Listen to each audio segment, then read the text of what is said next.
The most dangerous lies are not the dramatic ones. They are the ordinary ones that arrive calmly, without tension, and sound exactly like the truth. A liar doesn't always look nervous. They don't always avoid eye contact. They don't always hesitate. In fact, many liars appear relaxed. That's what makes them difficult to recognize. Lying is often imagined as a moral failure, a bad habit, a flaw, a lack of honesty. But psychologically, lying is rarely about deception alone. It's about control. A lie allows someone to shape how they are seen, to manage reactions, to avoid outcomes they don't want to face.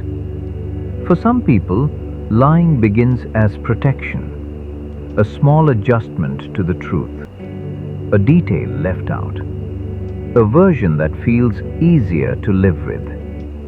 The problem is not the first lie, it's how quickly it works. When a lie prevents conflict, embarrassment, or rejection, it teaches a lesson. Reality becomes flexible. Truth becomes optional. Over time, this changes how the liar experiences honesty. They stop seeing truth as something fixed. Instead, it becomes something negotiable, something that can be edited depending on the situation. This is why many liars don't feel guilty in the way others expect. Guilt requires seeing truth as stable. Liars often don't. They see stories, not facts. Outcomes, not accuracy.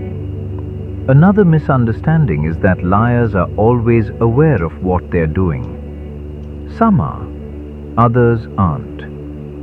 Many liars believe their own versions, at least partially. They repeat the same story enough times that it starts to feel real. Memory is not a recording device. It changes with repetition. So the liar doesn't always feel like they're lying. They feel like they're choosing the most useful version of events. Lying also creates distance. The liar is never fully present in a conversation. Part of their attention is always elsewhere, tracking reactions, adjusting details, maintaining consistency. They listen less for understanding and more for danger. A raised eyebrow, a pause that lasts too long, a question that goes off script. This constant monitoring becomes exhausting, which is why many liars develop a surface-level calm. They appear smooth, confident, even charming. But beneath that calm is calculation. Lying also affects relationships in a subtle way. When someone lies often, they stop expecting others to be honest with them. They assume everyone is editing their reality too. This creates a strange loneliness.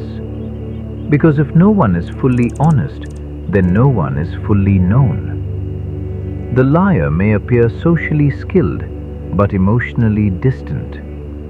Connected, but unreachable. And perhaps the most overlooked part of a liar's psychology is this. Most liars are not trying to fool others as much as they are trying to avoid themselves. They lie to escape consequences. They lie to escape shame. They lie to escape the version of themselves they don't want to face. The lie becomes a buffer between who they are and who they want to appear to be. And once that buffer is in place, removing it feels dangerous. Because without the lie, there is exposure.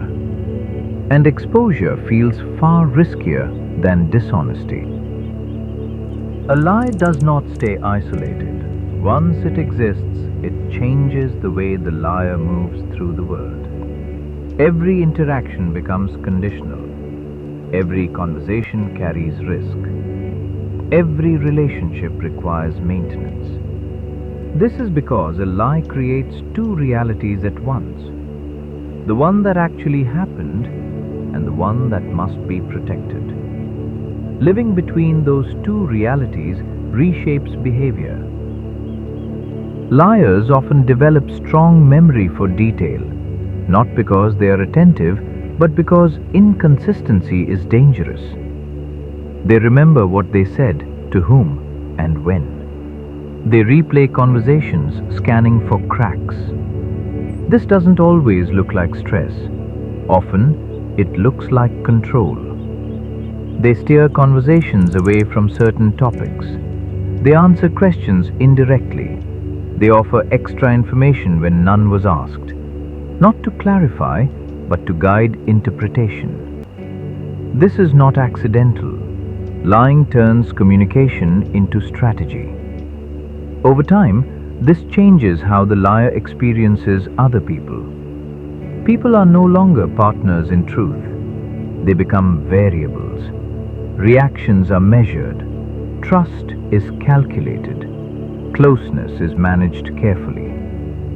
This is why habitual liars often struggle with genuine intimacy.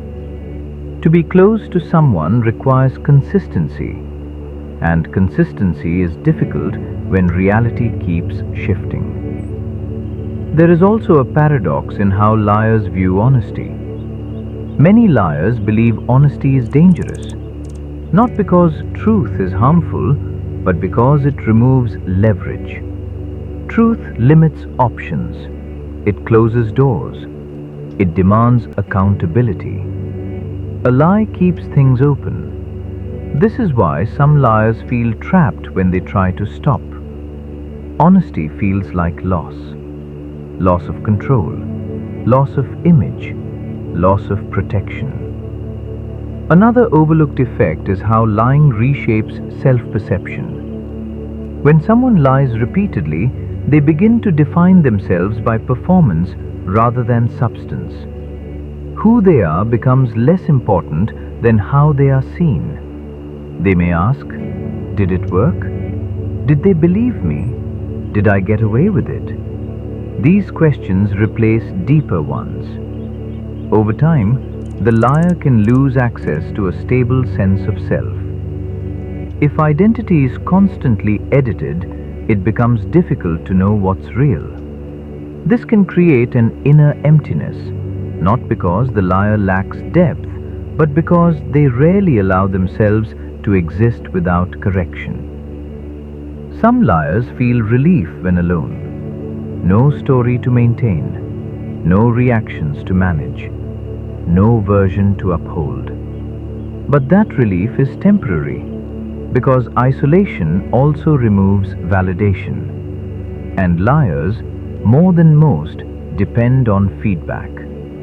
Not because they are attention-seeking, but because feedback tells them whether the story is holding. There is also a form of fear that develops over time. Not fear of being disliked, fear of being exposed. Exposure threatens not just reputation, but structure. It collapses the system the liar has built to manage life. This is why confrontation often leads to denial rather than admission. Admitting the lie means surrendering control all at once. And control, for the liar, is the entire point. Change rarely begins with confession. It begins with exhaustion. When maintaining the story becomes more draining than facing the truth. When managing reactions requires more energy than accepting consequences. At that point, honesty stops feeling dangerous and starts feeling necessary. But honesty for a habitual liar is not just telling the truth. It is learning to tolerate outcomes without editing reality.